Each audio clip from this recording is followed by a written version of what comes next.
upset, what would have to happen? I think it's three things. I think, number one, you have to find a way to get at least 2 turnovers. I think that is the most important thing, is find a way to get the crowd into it, and you can do that with turnovers. Number two, I think you got to find a way to hold Alabama to field goals. They're going to move the ball. They're going to get some big plays, but hold them to field goals 3, not 6. And finally, I think Joe Burrow has to find a way to get at least 3 third downs with his legs. Yes, he's got to play good with his arm. You see, I did that, lefty. He's got to play good with his arm, but he has to do it with his legs. If he's able to get third down with his legs, it keeps LSU having the ball, Tua off the field, time of possession, crowd into it. I think that's a game plan. That's a recipe to win for LSU. Tim, I haven't spoken to you since the college football rankings came out. What were your thoughts about it? LSU and Notre Dame at the 3 and 4 spot, Clemson number 2, Alabama at number 1, Michigan on the outside looking in at number 5. Any issue with those college football playoff rankings whatsoever? I agree with the top 4. I'm still unsure about Michigan. Who are they and who have they beaten? Their biggest game, they lost.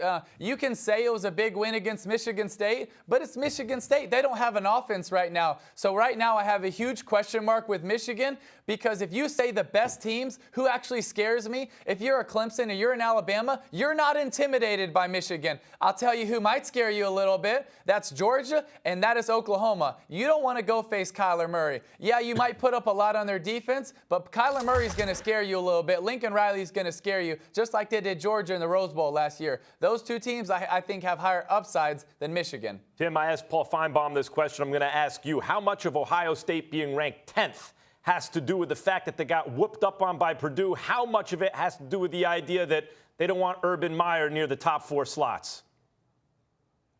Well, I think it's more about getting embarrassed at Purdue.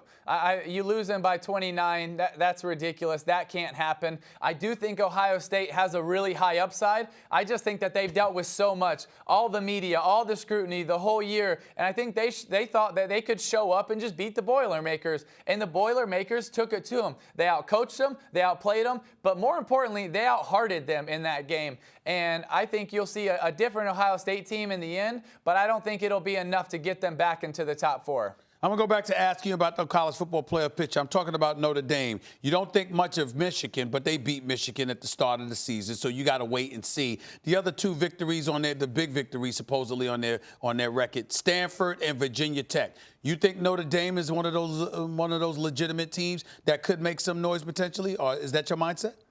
What is legitimate? Is Notre Dame a good team? Yes, they're sound, they're well coached. Now with Ian Book, they're a better offensive team. But are you saying on a neutral day that a legit team can compete with Clemson or Alabama? No, I don't think so. I think both of those teams walk away with the game. Is Notre Dame a good football team? Yes, they're a good, solid football team. But all of those wins, I think there are question marks with them. Stanford, question mark. You barely beat Ball State.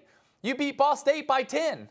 Imagine if Alabama beat Ball State by 10, what the world would be saying. It would be an uproar. But when Notre Dame beat Ball State by 10 as well, they're still undefeated. Good for them. I think sometimes they get a little bit of a pass with that.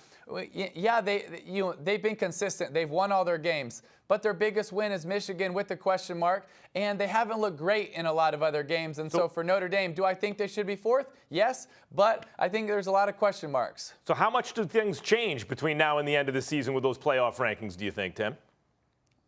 I think they change. I think at least 2 of the top 4 teams lose. I think you're going to see that top 10 is going to go up and down that rankings. I think you could even have, this could be a year where a 2-loss team possibly gets in, depending on how the Big Ten and the SEC shake out. I think what also happens is, will Alabama just run away with it, or will they lose? And if Alabama loses a game, that's when there'll be maybe 2 SEC team could get in. Does the Pac-12 have a chance to get a team in? I don't think so right now. I don't think they have a very good team. So I think there's going to be craziness all from 1 through 10. Let's talk about the game you're going to be attending this weekend, Tim. You'll be in Lexington for Georgia, Kentucky. One thing I've noticed when I talk about college football, by the way, is I don't know if they're feeling really cocky or they're insecure. There's a general saltiness to Kentucky fans right now. Cockiness and insecurity can be, hard to discern sometimes. Do you give Kentucky any chance against Georgia? Yeah, I give him a chance. I really do. I give him a puncher's chance as Max or Stephen A. when they're talking about boxing. And let me tell you why is because if Kentucky's able to have their game plan, to play out their game plan, they're a scary team. Their game plan is run the football, stop the run, and then when the other team has to throw, they get after the quarterback with the best rusher in the country. His name's Josh Allen, and he wreaks havoc. So if Kentucky is able to get up by 7-10, then Kentucky's really good at putting away games. Where Kentucky is not good right now is if they fall behind by 7 or 10. Terry Wilson being able to throw it in 2-minute drives, that's not where they execute. Yeah, they had a 2-minute drive last week against Missouri, but they also got bailed out twice. So you don't want this Kentucky team to fall behind. But if they're ahead, then watch out. That's a scary team. Let's switch to transition to a subject that, none of us really likes getting into, but DJ Durkin, head coach at Maryland, lost his job this week. He was initially reinstated before ultimately the president of the university decided to go against that after protests from student government and what have you. Your thoughts on his initial reinstatement and subsequently his firing?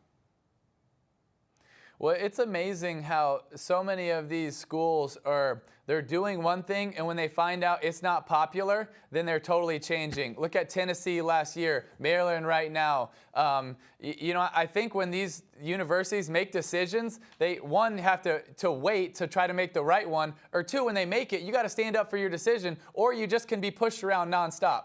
So now Coach Durkin is out. What do they need to do? They need to find a super high character, high integrity, young face that can start to change the program and be able to create that character. Listen, you're not going to win for a couple of years, but at least you want to be able to start with the character aspect, the integrity, and be able to recruit that way and change the culture.